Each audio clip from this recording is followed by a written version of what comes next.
चलिए guys, we all shall continue now. This is question number 7. It is exactly same as whatever we all have done in our last question. बिल्कुल वही चीज है, बस यहां पे मैंने एक दो चीजें एक्स्ट्रा जो कर दिया, and that particular thing is मैंने यहां पे क्लोजिंग स्टॉक ऑफ WIP भी डाल दिया है, और कुछ भी फर्क नहीं है. शायद एक दो और आइटम्स ऐसा एक्स्ट्रा आ जाए that you might have to apply your mind, लेकिन क्वेश्चन का मेंटालिटी जो है वो वही है जो पहले था. ठीक है, ये वाला क्वेश्चन हम लोग को बुक के अंदर ही सॉल्व करना होगा. तो चलिए क्वेश्चन नंबर 7 स्टार्ट कर लेते हैं. ABC limited manufactures a single product and absorbs production overheads at pre determined rate of 10 per machine hour. एक सेकेंड, प्री डिटर्मिन्ड मतलब तुम्हारा absorption rate is found out on the first day, no? तो in any case it is a pre determined rate boss. ठीक है, pre determine मतलब साल start होने से पहले हम लोग उसको डिटर्मिन कर लेते हैं. अच्छा, यहां पे सिंगल प्रोडक्ट है तो ऑनेस्टली वो लोग आउटपुट मेथड भी फॉलो कर सकते थे, लेकिन वो लोग मशीन आवर मेथड फॉलो कर रहे हैं. ठीक है, at the end of the financial year it has been found that actual production overheads incurred was 6 lakh rupees. अब जरा देखना, ध्यान से सुनना. It included 45,000 on account of return of obsolete stores. Obsolete stores मतलब जो अपना बेकार रॉ मटेरियल है, कुछ खराब हो गया रहेगा तो हम लोगों ने उसको राइट ऑफ कर दिया. ओके, तो इन दिस केस 6 lakhs के अंदर हम लोगों ने वो वाली चीज भी इंक्लूड की हुई है. सब लोग मेरे को जरा बोलना, do you all get this that 45,000 is not a cost for you but it is a loss? Okay, तो इसके लिए ना कोई सप्लीमेंट्री मेथड वगैरह जो है वो नहीं आने वाला. ये वाला जो अमाउंट है डायरेक्टली किधर चला जाएगा? Costing profit and loss account को. ठीक है, and 30,000 being the wages paid for the strike period under an award. तो बीच में 30,000 रुपए का एक और ऐसा खर्चा है जो हम लोगों ने इनकर किया. ओके, एंड ये क्यों इनकर किया? बीच में स्ट्राइक वगैरह हुआ था तो शायद हम लोगों ने वेजेस नहीं दिया, तो हमारे जो लेबर यूनियन थे वो लोग लेबर कोर्ट के अंदर गए, तो लेबर कोर्ट ने बोला भाई 30,000 रुपए इन लोगों को पे करो. Can we say this is also form of loss only? No, we are paying for the period when these guys have not produced anything, so it is not cost for us, it is loss. तो ये दोनों जो चीजें हैं ना, ये दोनों should be transferred to costing profit and loss account only. ठीक है, आगे चल पड़ते हैं. The production and the sales for the year is as under. Production of finished goods 20,000. WIP 50% complete in all respects 8,000 units. अच्छा एक second, मेरे पास WIP stock था. मेरे को सब लोग जरा एक चीज बोलना, डू यू ऑल अंडरस्टैंड कि WIP stock can not be completed क्योंकि it is a WIP stock? तो वो लोग क्या बोलते हैं कि हमारे पास WIP बोले तो आधे अधूरे बने बने यूनिट्स, ऐसे 8,000 यूनिट थे, और वो कितने हद तक बन चुके थे? 50%. तो मैं एक लाइन बोल रहा हूं, okay, that some people would have heard before but that's okay. 8,000 unit बनाना to the extent of 50% is exactly same as making 4,000 fully complete units. Is that line okay for everybody? जितना खर्चा 8,000 unit को 50% करने के लिए होता है, उतना ही खर्चा 4,000 यूनिट को पूरा का पूरा बनाने के लिए होता है. क्या होता है ना कि मैं इस फिगर को और इस फिगर को ऐड नहीं कर सकता, क्योंकि ये 20,000 यूनिट ऐसे हैं जिनके ऊपर पूरा खर्चा हो चुका है, लेकिन ये 8,000 यूनिट ऐसे हैं जिसके ऊपर आधा खर्चा ही हुआ है. In case I want to be adding them, तो मेरे को ना कुछ ऐसा सोचना पड़ेगा, यार 8,000 यूनिट 50% बनाना, उनके ऊपर एग्जैक्टली उतना ही खर्चा होगा जितना 4,000 यूनिट बनाने के लिए होता है. ठीक है, तो ये जो है ना WIP 50% complete in all respects 8,000. मेरी रेफरेंस के लिए this will be counted in this particular case as 4,000 units. Okay, किसी स्टेज पर हम लोग इसी चीज को इक्विवेलेंट आउटपुट भी बोलेंगे या बोल चुके हैं. Okay, so these are like you know finish good, sorry these are your WIP stock but thought in terms of your finish goods. Okay, उसका मतलब क्या है? मैंने कारपेंटर को बोला भाई आज क्या करना, 2 कबर्ड्स हाफ हाफ बनाना. जितना वुड दो कबर्ड्स को हाफ हाफ बनाने के लिए जाएगा, एग्जैक्टली उतना ही वुड, आगे बोलो, एक कबर्ड पूरा बनाने के लिए जाएगा। तो हमारे थॉट पर्पसेस के लिए, for our calculation, this will be thought of as 4000 units, क्योंकि इट इज 8000, 50% कंप्लीट। आगे चलता हूं। Sales of finish goods 18,000। चलो ठीक है, सुनो, फिनिश गुड्स कितना यूनिट्स बना है? 20,000। फिनिश गुड्स कितना यूनिट्स बिका है? 18,000। तो closing stock of finish goods will be in this particular case कितना यूनिट्स ओवर हियर? 2000। ठीक है, आगे चल पड़ते हैं। The actual machine hours work during the period were 48,000। तो इतने मशीन आवर्स का काम हुआ। It has been found out that 1/3 of the under absorption of production overheads was due to lack of production planning and the rest were attributable to the increase in cost. चलो ठीक है, तो वो लोग क्या बोल रहे हैं कि ना यहां पर 1/3 of under absorption ऐसा था which was due to lack of production planning. हम लोगों ने प्लानिंग वगैरह नहीं किया तो इसलिए अपने खर्चे जो हैं वो ज्यादा हो गए। मेरे को जरा बोलो, ये वाला जो अमाउंट है इसके लिए आप लोग सप्लीमेंट्री मेथड फॉलो करोगे कि पीएनएल मेथड? पीएनएल। ये तो अपनी गलती है, so therefore it should be transfer to costing profit and loss account and rest were attributable to normal increase in cost. बाकी तो कॉस्ट बढ़ गए बेटा, जिधर भी कॉस्ट बढ़ेंगे उसके लिए तो सप्लीमेंट्री मेथड ही आएगा। ठीक है, आगे चल पड़ते हैं। Calculate the amount of under या over absorption during the year. चलिए ठीक है। Show the accounting treatment of under या over absorption of production overheads. वो लोग क्या बोलते हैं, एक तो आप लोग अंडर या ओवर एब्जॉर्प्शन निकाल के दो, दूसरा इन दिस केस आप लोग यहां पे ट्रीटमेंट ऑफ अंडर या ओवर एब्जॉर्प्शन भी कर देना। आगे ना तुम लोग लिख के रखना 6 मार्क्स। ये क्वेश्चन 6 मार्क्स के लिए आया था।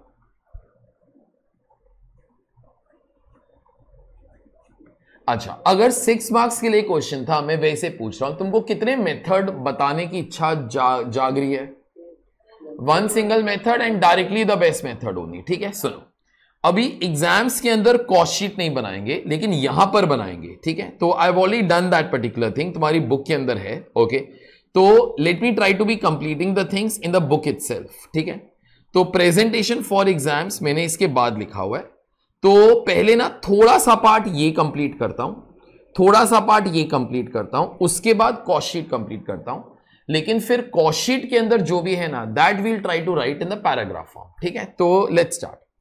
तो सबसे पहले मेरे को यहां पर ना एब्जॉर्ब्ड अमाउंट चाहिए।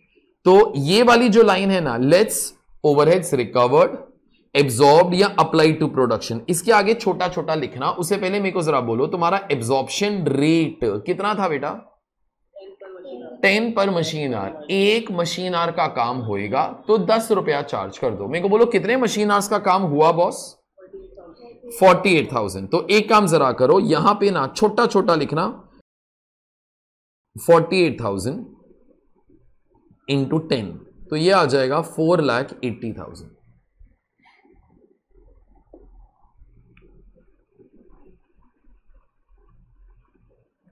अच्छा, नाउ ध्यान से सुनना मेरी बात। देख, जो तेरा एक्चुअल खर्चा हुआ ना, वैसे तो 6 लाख रुपीस का था। तो एक काम जरा करो, यहां पर you all write down actual factory overheads incurred, तो यहां पे लिख देना 6 लाख।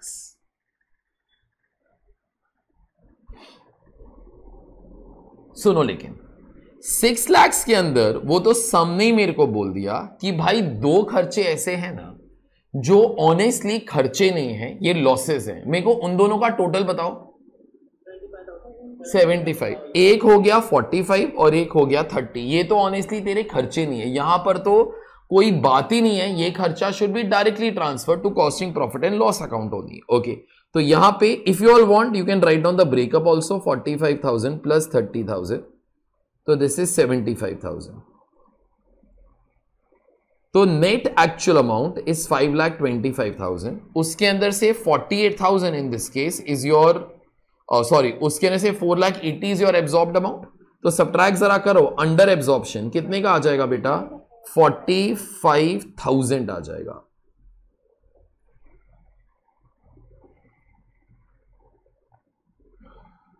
अच्छा सुनो, 45,000 के अंदर से देखो, सामने अपने को यहां पर क्या बोला था?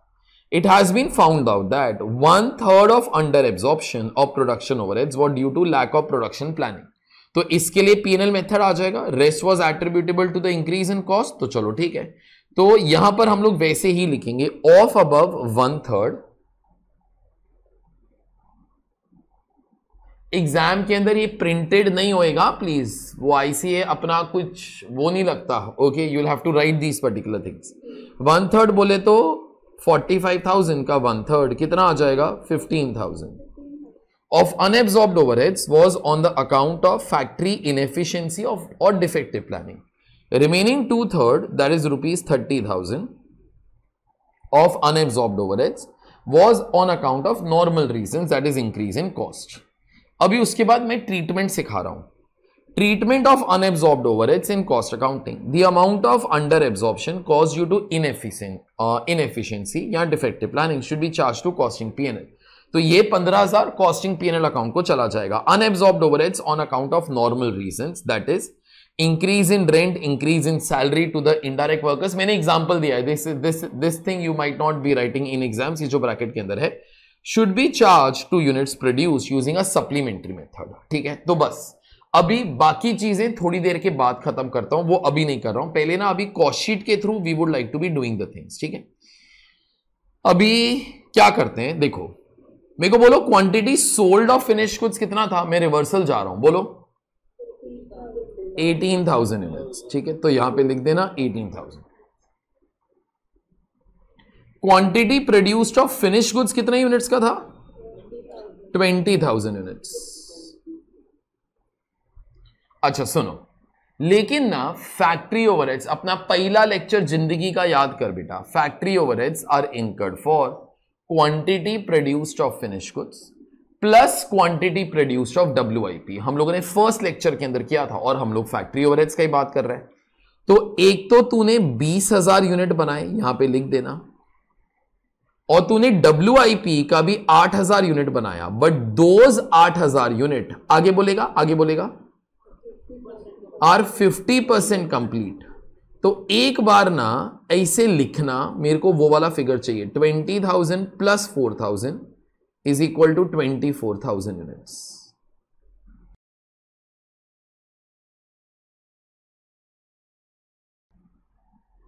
चलिए सुनिए. So let's continue with this now. अभी अपना जो कॉस्ट शीट है वो स्टार्ट हो रहा है. ठीक है, डायरेक्ट मटेरियल्स, डायरेक्ट लेबर अपने पास है नहीं, अपने को इंटरेस्ट भी नहीं है. अच्छा, अभी एब्जॉर्ब्ड अमाउंट मैंने कंप्यूट भी तो किया था. कितने रुपीस का था बेटा? 4,80,000. यहां पे अपने पास था ना इधर 4,80,000, ये वाला फिगर.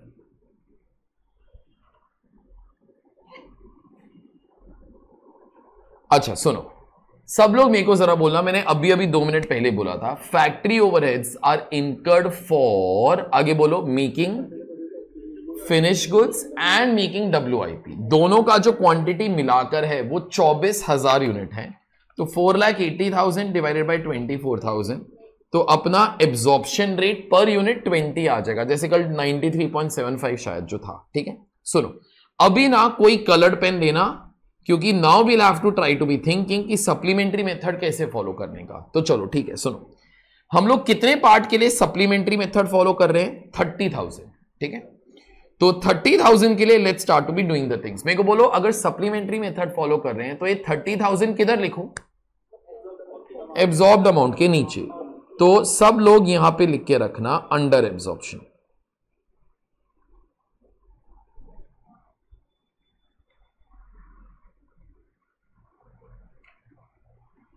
अच्छा, अंडर एब्जॉर्प्शन जो है वो 30,000 का है.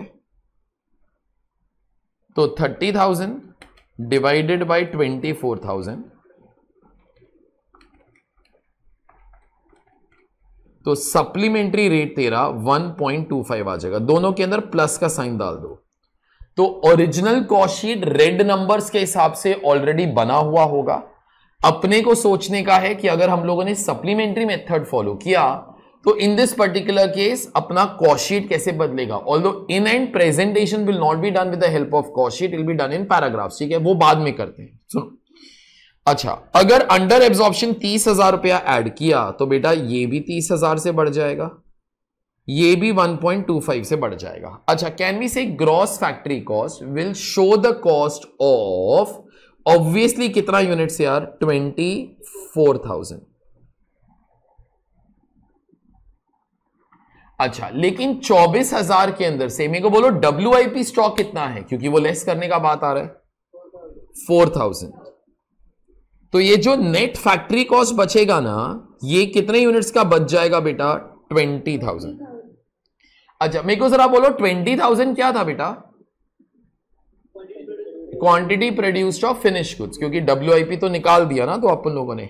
अच्छा, उसके अंदर से closing stock of finish goods कितने यूनिट्स का था, 2,000। तो क्वांटिटी सोल्ड कितना था बेटा, 18,000। अभी वापस मेरे हिसाब से वो दूसरा कलर वाला पेन ले लो। सुनो, तो ये भी 1.25 से बढ़ जाएगा, 1.25 इंटू 4,000 मार बेटा 5,000। अच्छा सुनो, मैं बोल रहा हूं, although you all know the direct way also, ये 30,000 से बढ़ेगा, ये 5,000 से बढ़ेगा, परफेक्ट, ओके। तो कहने से ये वाला फिगर 25,000 से बढ़ जाएगा ना, वरना मेरे को सब लोग जरा बोलो 25,000 तो मैं डायरेक्टली भी निकाल सकता था, कैसे, 20,000 इंटू 1.25, ठीक है। तो ये भी 1.25 से बढ़ जाएगा, ये भी 1.25 से बढ़ जाएगा। अच्छा, तो 1.25 इंटू 2,000, क्लोजिंग स्टॉक कितने से बढ़ जाएगा, 2,500। अच्छा, ये 25,000 से बढ़ा, ये 2,500 से बढ़ा, तो this will B rising bye 22,500। 22,500 directly कैसे मिल सकता था, 1.25 इंटू 18,000, तो ये भी 1.25 से बढ़ जाएगा, ठीक है बस। अच्छा सुनो, अभी ना तुम लोग कैलसी लो, 1 मिनट का टाइम दूंगा तुमको फॉर श्योर, आराम से सोचना अभी तक क्या किया है और मेरे को टाइप करके देना प्रॉफिट कितने से कम होएगा। आराम से go through the entire question once, ताकि कुछ स्किप ना हो जाए। प्रॉफिट कितने से कम होएगा,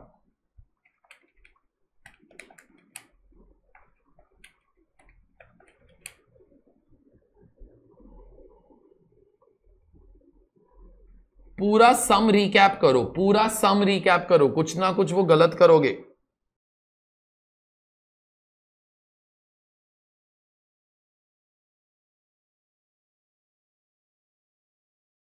अभी तक एक ही आंसर वो करेक्ट है, ध्रुव का, रेस्ट एवरीबडी इज रॉन्ग।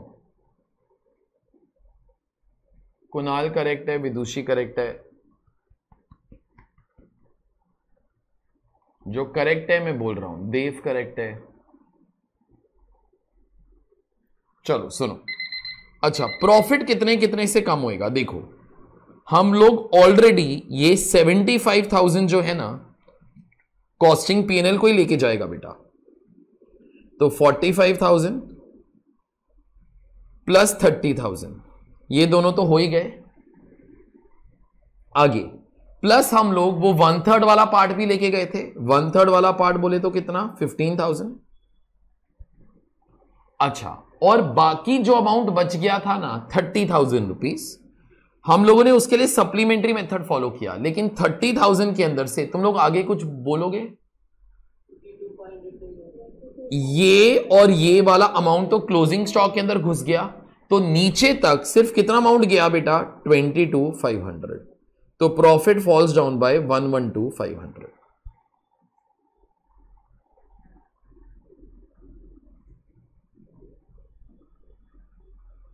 अच्छा सुनो, अभी ये जो कॉस्ट शीट के अंदर किया ना, एग्जाम्स के अंदर पैराग्राफ फॉर्म के अंदर करेंगे, और इस क्वेश्चन के अंदर I have done quite lot of things but I like to do the other things also. देखो पॉइंट नंबर 2 पढ़ रहा हूं, unabsorbed overheads on account of normal reason should be charge to the units produce using supplementary rate, हम लोगों ने वही किया। This amount and the below rate will be charge to cost of sales, closing stock of finish goods and closing stock of WIP। इस चीज का मतलब आप लोग को 2 मिनट के अंदर पता चल जाएगा। मेरे को बोलो जो 30,000 रुपया था, जो 30,000 रुपया था उसके अंदर से COS तक कितना पहुंचा?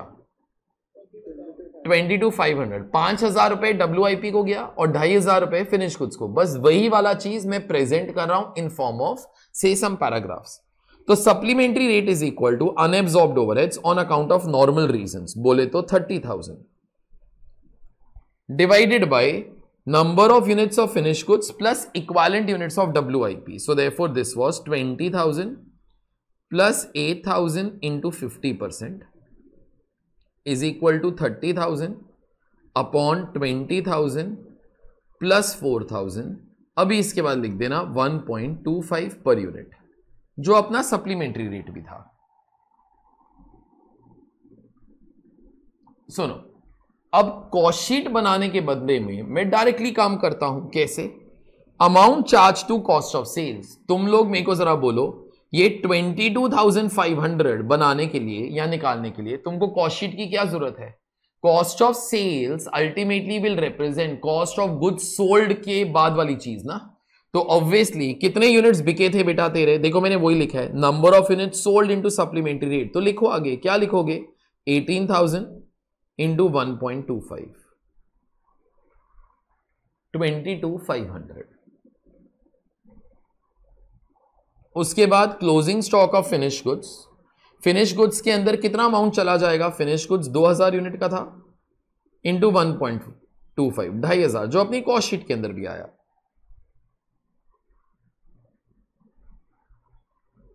उसके बाद WIP के अंदर कितना चला जाएगा? 4,000 इंटू 1.25, तो ये आ जाएगा 5,000। तो अपने को 30,000 रुपए का ट्रीटमेंट करने का था। ये 30,000 रुपए का जो ट्रीटमेंट है इधर हो गया, अपना काम खत्म हो गया। ठीक है, चलो सुनो। अच्छा, 99% books including your institute also they present this thing in this particular manner only. Okay, but then there are some books, वो लोग क्या कर लेता है, वो लोग ना under absorption, divide under absorption of rupees, लिखो 30,000 among COGS, finished goods and WIP stock in ratio of number of units of goods sold, finished goods का स्टॉक एंड WIP का स्टॉक। इसका मतलब अगर वो नहीं समझा तो ये 30,000 रुपया को इधर जरा लिखो, अंडर एब्जॉर्प्शन 30,000। सुनो, ये 30,000 रुपए के अंडर एब्जॉर्प्शन को तुमको किन किन चीजों के अंदर डिवाइड करना है? मेरे को 3 चीजें जरा बोलो। ये अमाउंट किधर किधर और किधर जाना चाहिए?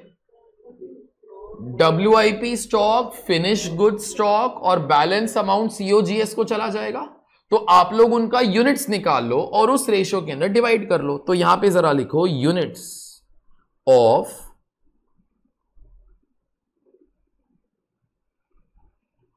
यहां पे लिखना क्लोजिंग WIP, यहां पे लिख देना क्लोजिंग फिनिश गुड्स, यहां पे लिख देना क्वांटिटी सोल्ड। अच्छा, क्लोजिंग WIP कितना यूनिट्स था बेटा? 4,000। ये कितना यूनिट्स था? 2,000। क्वांटिटी सोल्ड कितने यूनिट्स का था? 18,000। तो इस रेशियो के अंदर डिवाइड कर दो। तो यहां पे लिखना देयरफॉर अंडर एब्जॉर्प्शन इज। तो अगर आपको ये वाला काम नहीं करना, ऐसा ये वाला चीज, ठीक है, तो यही वाला चीज आप लोग ऐसे करोगे तो भी अमाउंट्स वही आने वाले हैं बेटा। तो यहां पर अभी आप लोग क्या करने वाले हो? 30,000 divided by total of this. तो 30,000 डिवाइडेड बाय इन सबका जो टोटल है बेटा वो कितना है? 24,000। सो 30,000 डिवाइड बाय 24,000 वही 1.25 आ जाएगा इंटू 4,000 तो 5,000, इंटू 2,000 तो 2,500, इंटू 18,000 तो 22,500।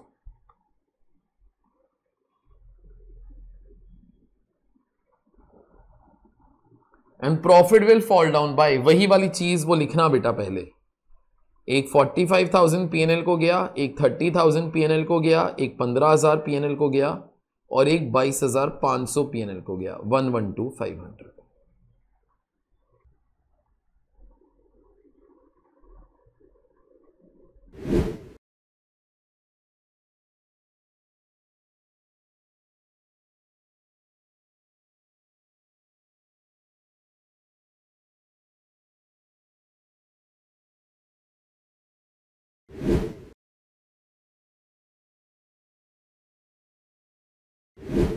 चलो सुनो, question number 8 is to be done for homework.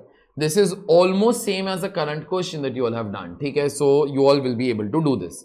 आप लोग क्या करो, इसके लिए आप लोग 2 साइड्स को छोड़ दो, उसके बाद आगे चलते हैं. सुनो, अभी इन ऑल तुम्हारे इस चैप्टर के ना मेरे को 3 टाइप ऑफ थियरीज वो करना था. ठीक है, एक किया 6 methods to find out absorption rate. मैंने वो वाला जो चीज है खत्म कर चुका हूं, वो मैंने फर्स्ट डे मेरे ख्याल से कर दिया था.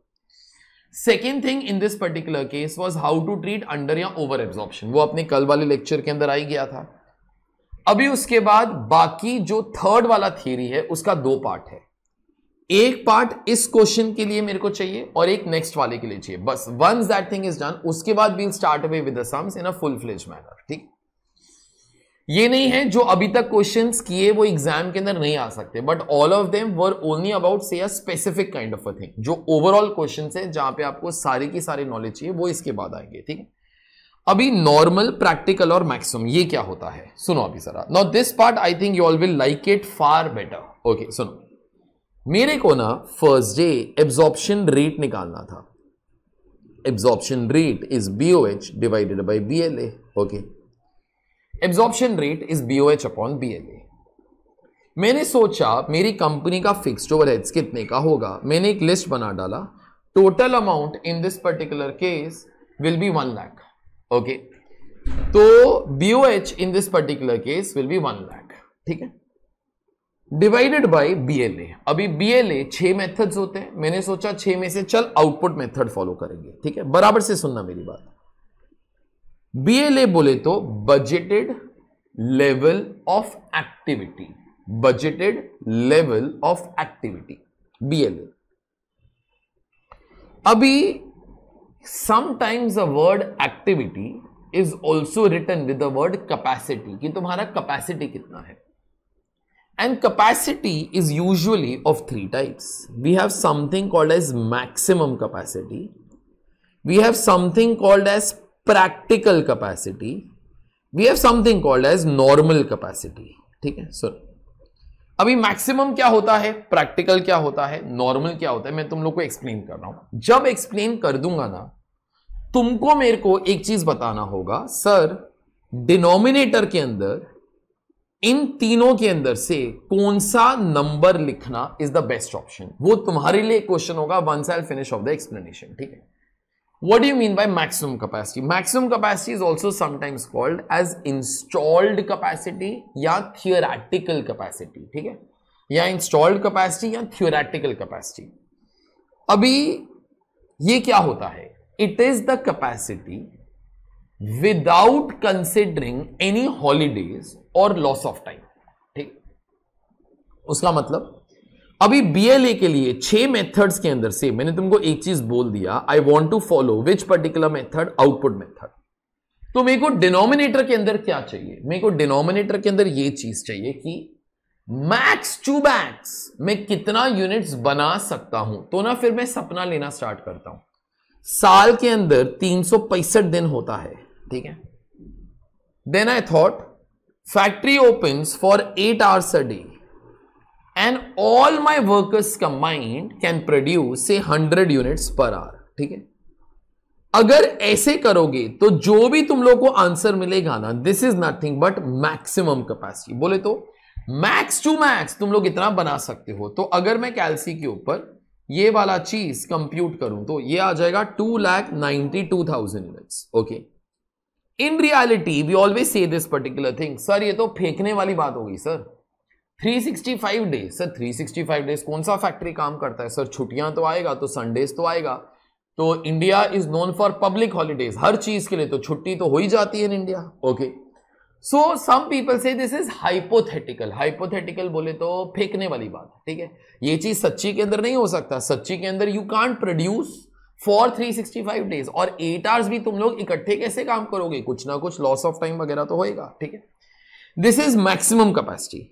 कई बुक्स इसका भी ना एक और वर्जन क्रिएट किया है. वो लोग बोलते हैं 8 hours के बदले में हम लोग 24 घंटे लेगा. तुमको लेने का है ले सकते हो, लेकिन फिर वो और फेंकने वाली बात हो गई. ओके, जैसे like you know when we all were small, आप उन लोग तो वो फेंकते थे कि अपने पास मेरे पास ये कार है, ये कार है, तो अभी अगर 24 आवर्स पर डे वो लोगे, वो सुपर फेंकने वाली बात होगी। मेरे पास तो 1000 कारें, I am the richest person in the world वगैरह, वो सॉलिड फेंकने वाली बात, तो इतना नहीं फेंकने का। Okay, I prefer to take number of hours that the factory opens in a certain day. I think that is far more reasonable. ठीक है, ये हो गया फर्स्ट चीज। सेकेंड चीज practical. I think name tells you sir, be practical sir. Okay, जो कर सकते हो वो बात करो ना, तो फेंकने वाला क्या, तो ठीक है फिर वो बात करता हूं। 365 days in a year sir, उसके अंदर से तो 52 Sundays will only go sir. Okay, तो संडेज तो factory is closed end India is known for public holidays. Apart from Sundays मेरे को ऐसा लगता है इस साल के अंदर ना there will be 50 more public holidays. Okay, तो इतने days factory will open and then out of 8 hours 2 hours workers are given lunch break, tea break, या फिर machines का rest time होता है because they get say overheated. Okay, तो out of 8 hours workers will only be working for 6 hours यार. In every hour they can produce 100 units per hour. ठीक है, अगर ऐसा करेगा तो 365 minus 102 into x, एक सेकेंड, minus 102 into 600, ये कितना आ जाता है 157 800 यूनिट्स। ठीक, तो अगर मैं चाहूं तो, if I ever ask you, अगर मैं चाहूं तो एक साल के अंदर कितना यूनिट्स बना सकता हूं, तुम लोग फर्स्ट आंसर बोलेगा कि सेकंड आंसर बोलेगा? सेकंड। बेटा फर्स्ट आंसर ना honestly is not possible also. ठीक है, first answer is not possible at all. अच्छा, so if I want I can make these many units in this year, लेकिन मेरे को लगा इस साल के अंदर ना मैं 50,000 यूनिट ही बनाऊंगा। क्यों बोलते हैं सर कम क्यों बनाओगे, डिमांड ही नहीं है, ज्यादा बना के मैं करूं क्या? Then what is 50,000? It is called as normal capacity. Hindi के अंदर बात करूं तो this is what you can do. ये हिंदी थोड़ी हुई, ये है जो तू काम कर सकता है। ये जो है ये वो वाला चीज है जो तू करना चाहता है। You all understood this? If you want, you can make 157,800 units in 1 year. But you wish to make only 50,000 units in this particular year. What is normal capacity? Normal capacity is that part of practical capacity that you wish to do. तुमको समझ में आ गया जो मैं बोला? Okay, तो एक second. Maximum capacity is the capacity without considering holidays and loss of time. Practical capacity is a capacity that is the capacity after considering holidays and loss of time. Although practical capacity is the capacity you can use, but normal capacity is the capacity that you all wish to use. ठीक है, अब मेरे को सोच समझ के एक answer देना। मेरे को ना फर्स्ट डे एब्जॉर्प्शन रेट निकालने का था। ठीक है, एब्जॉर्प्शन रेट निकालने का था। एब्जॉर्प्शन रेट के लिए दो चीजें सोचने का, ओवरहेड्स का खर्चा कितना होगा और इस साल कितना यूनिट्स बनाओगे। ठीक है, अपना खर्चा 1 लाख रुपीस का होगा। मेरे को बोलो डिनोमिनेटर के अंदर से फर्स्ट नंबर उठाऊं, सेकंड नंबर उठाऊं कि थर्ड नंबर उठाऊं? सोच के बोलना। I guess third only no, क्योंकि जब मैं डिनोमिनेटर सोचूंगा ना तो मैं क्या सोचूंगा, इस साल के अंदर मैं कितना यूनिट्स बनाऊंगा। अगर मैं चाहता तो, मैं चाहता ही नहीं ना। Okay, I wish to be making only 50,000 units in this particular year. This is your absorption rate का next theory. Absorption rate by default should always be based upon which particular capacity? Normal capacity. अभी normal capacity जो होता है ना, honestly शायद calculate करना थोड़ा सा मुश्किल होता है। Okay, it can be calculated based upon your expected market demand. It can be calculated based upon say मैंने पिछले 10 साल के अंदर on an average 50,000 यूनिट बनाए हैं और मेरे को लगता है इस साल भी 50,000 यूनिट ही बनाऊंगा क्योंकि डिमांड वो उतना ही है। ओके, तो usually normal capacity like you know will be given to you directly, क्योंकि उसको कैलकुलेट करना बहुत मुश्किल होता है। It is usually like you know इस साल तू क्या करना चाहता है। So you have to spot from the question की नॉर्मल कैपेसिटी कैसे मिलने वाला है। ठीक है, तो absorption rate by default is always calculated using normal capacity. Now, because I trust you all so much, okay, and I know that you all will forget the things in 1 or 2 days only, मैं तुमको हर एक का ना एक अजीब अजीब example दे रहा हूं, अजीब अजीब एग्जाम्पल। ठीक है, ये अजीब अजीब एग्जाम्पल क्या है सुनो। ध्यान से सुनना मेरी बात, ध्यान से सुनना मेरी बात, ठीक है, ध्यान से सुनना। Maximum in this particular case, अगर सपोज लाइक मैं तुम्हारे और मेरे बारे में सोचूं मैक्सिमम कैपेसिटी, चलो मैं मेरे बारे में सोचता हूं मैक्सिमम कैपेसिटी, मैं क्या करता हूं, मैं तुम्हारा लेक्चर ना 24 आवर्स पर डे लेता हूं, ठीक है। I will take your lecture for 24 hours per day, okay. In 4 days your portion is over, okay. उसके बाद तुम्हारे साथ क्या होगा आई डोंट नो, मैं तो ऊपर गया, okay, but that is my max capacity. Sir ये तो फेंकने वाली बात होगी सर, आप तो Guinness book of world record के अंदर आओगे, उसके बाद आप ऊपर जाओगे, वो बराबर बात है, लेकिन वो वाला चीज हम लोग कर ही नहीं सकते, ठीक है, वो फेंकने वाली बात होगी, ठीक है। What is practical capacity? अगर एक दिन आया, सपोज इंस्टीट्यूट बोल देता है कि तुम्हारा अटेम्प्ट जो है वी ऑल हैव प्रीपोन्ड, और अभी तुम्हारा जो एग्जाम होएगा 30 days के बाद होएगा, ठीक है।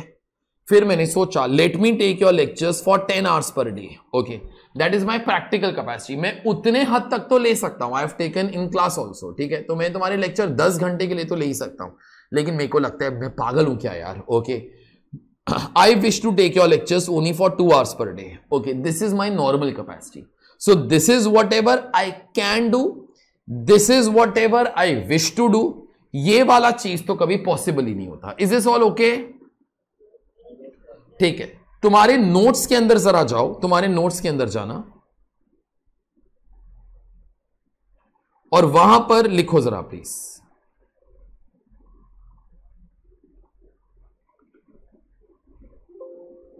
तुम्हारे नोट्स जो शुरू के अंदर थे, हाँ 5 पॉइंट्स तक यू ऑल हैव रिटन, लिखो 6th point.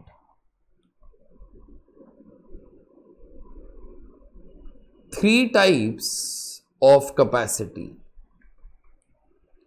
First, maximum capacity. Alternate name सारे के सारे बुक के अंदर हैं, मैं तुमको मोस्ट कॉमन नेम्स ही बता रहा हूं। प्रैक्टिकल कैपेसिटी, थर्ड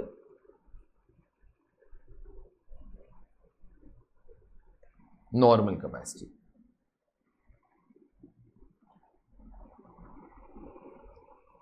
यहां पे लिखना अभी आगे, absorption rates are usually found out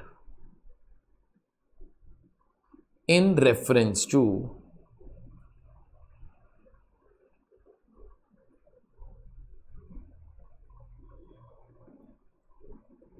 normal capacity.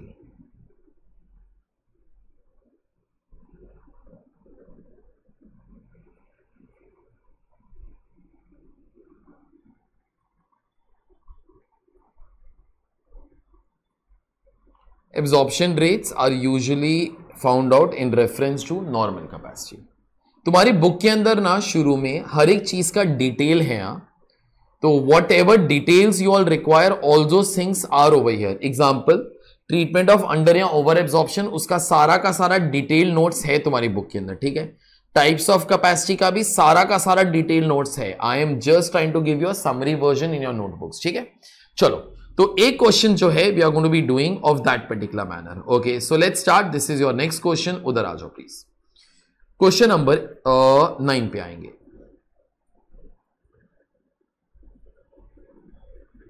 Soon, a manufactured unit produces electronic circuits at the rate of 6 pieces an hour. चलो ठीक है। The unit works in a single shift of 8 hours during a 6-day week and remains closed for 18 days in a year on account of statutory holidays. चलो ठीक है। Average idle time per month is 20 hours for cleaning and maintenance, okay, of the equipment against an average annual output of 12,000 pieces during the last 10 years. Actual output achieved during the year was 10,800. The budgeted fixed overheads for the year amounted to 5,40,000. आगे वाला part ना मत पढ़ो, क्योंकि आगे वाला part solve करने के लिए मेरे को तुमको कुछ और भी सिखाना है जो मैं थोड़ी देर के बाद सिखाऊंगा, ठीक है।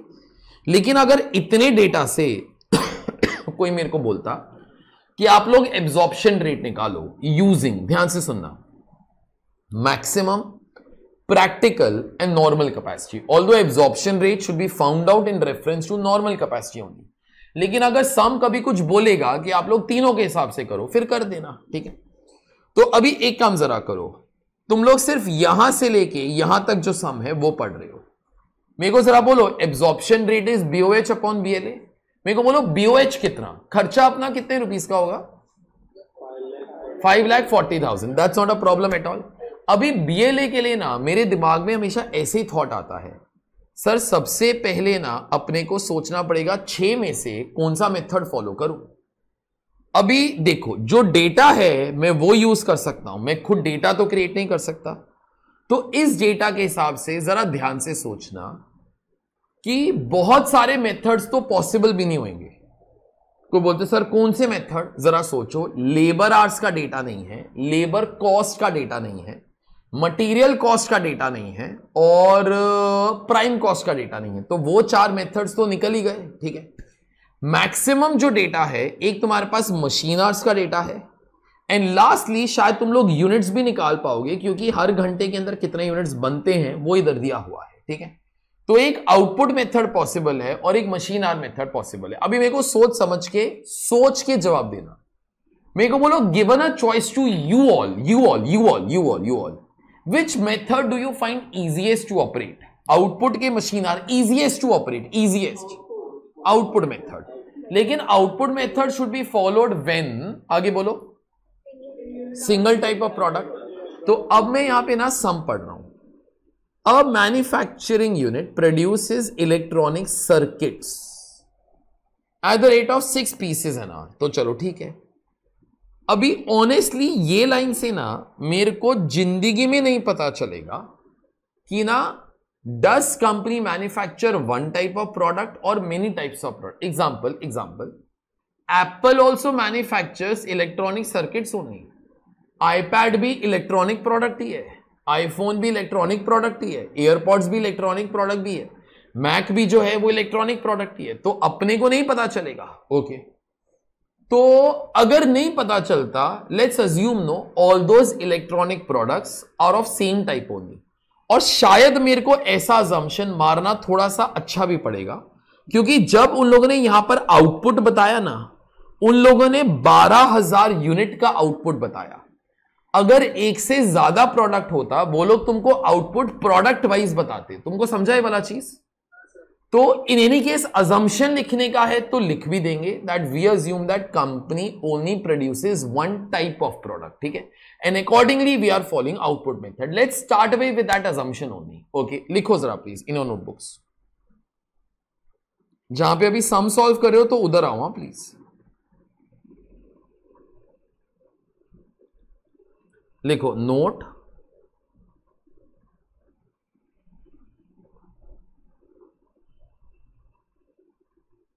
we assume that company is manufacturing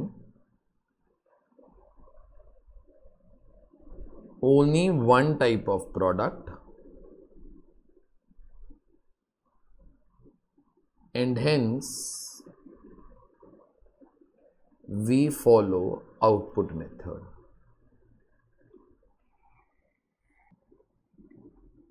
अच्छा सुनो, अगर आउटपुट मेथड है तो मेरे को डिनोमिनेटर आउटपुट के अंदर चाहिए। तो एक काम जरा करो, कैलकुलेशन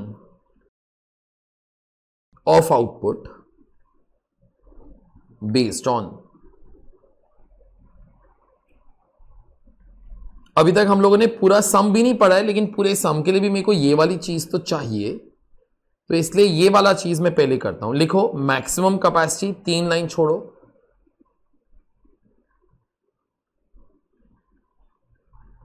प्रैक्टिकल कैपेसिटी, 3 लाइन छोड़ो।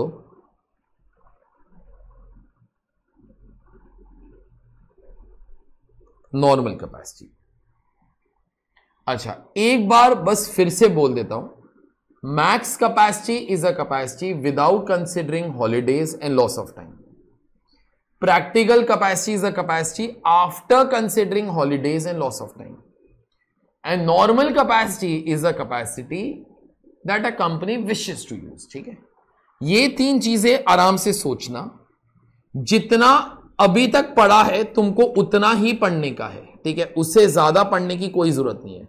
यहां से लेके इनफैक्ट तुमको जो चाहिए वो यहां तक ही है। तुम लोग आराम से अपना कैल्सी यूज करना। मैं तुम लोग को इन ऑल 3 मिनट नहीं, चलो मैं 4 मिनट दे रहा हूं क्योंकि प्रैक्टिकल कैपेसिटी के लिए शायद वो ज्यादा टाइम लगेगा। मेरे को तीनों आंसर्स इकट्ठा बताना, इकट्ठा। ठीक है, बारी बारी वो मत बताना, प्रैक्टिकल, मैक्सिमम एंड नॉर्मल। ठीक है, आराम से जब तीनों आ जाएंगे तब बताना।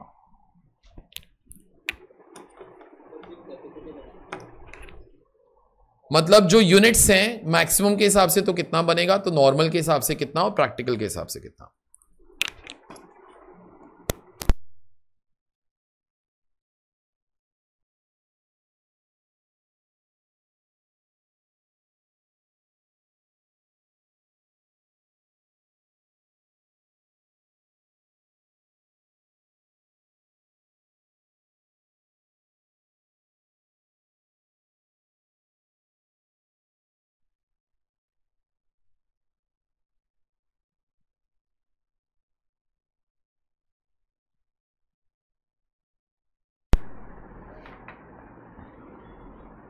मेरे को 3 नंबर्स चाहिए, बहुत लोग का एक ही नंबर करेक्ट है। चलो ठीक है, तो आई स्टार्ट इट ऑफ। सुनो, चलो मैक्सिमम से स्टार्ट करता हूं। साल का 365 डेज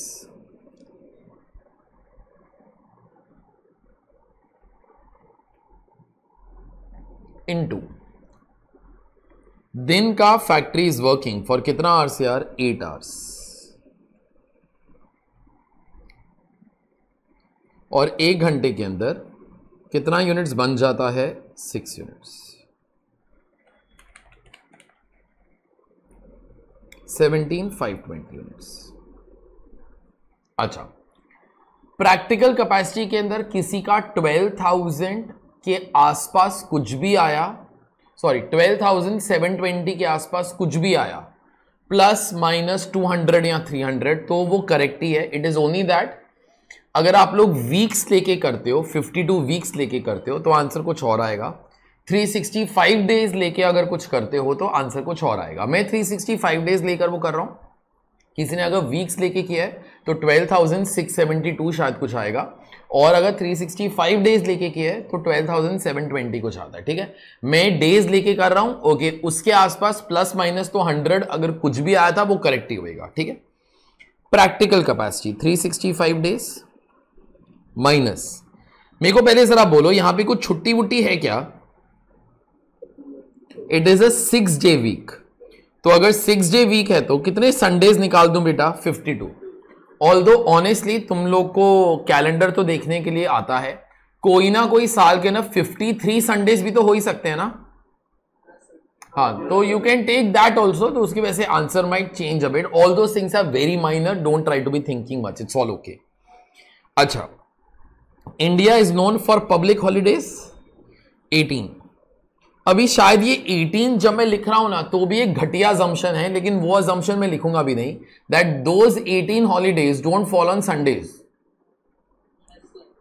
वरना it will be a single day, no, that will get counted. अगर सपोज 18 में से 2 ऐसी छुट्टियां हैं जो वैसे भी संडे पर आ ही रही हैं, when we all become the saddest, you all become the saddest, no, when 2 October comes on a Sunday you criticize your life also, no, for it, okay।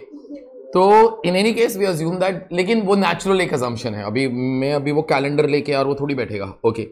अच्छा, तो these are the number of working days in a year into 8 hours कर लेंगे पहले।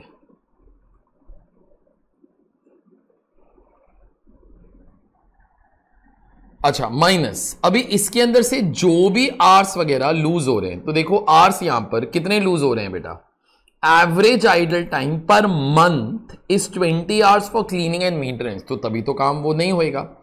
तो यहां पे minus 20 hours per month, तो into 12 months, no, अच्छा, तो कैन वी से जो भी अभी तक मैंने लिखा है, these are the number of hours that will be available for working in a year, no? बस अपना काम खत्म हो गया, इनटू 6 यूनिट्स पर आवर। ये आंसर निकाल लो। किसी का 12,672 भी आया था, आई अंडरस्टैंड कि वो कैसे आया था, वो करेक्ट है, सो डोंट बॉदर। अच्छा, 12,720 यूनिट्स। अच्छा चलो, एक चीज जिसके लिए दिमाग की ज्यादा जरूरत थी, कैल्सी की जरूरत नहीं थी। मेरे को बोलो नॉर्मल कैपेसिटी कितना था बेटा क्वेश्चन के अंदर? 10,800। ऑब्वियसली गलत। 10,800 is actual output that you all have produced. एक मिनट, हम लोग BLA निकाल रहे हैं।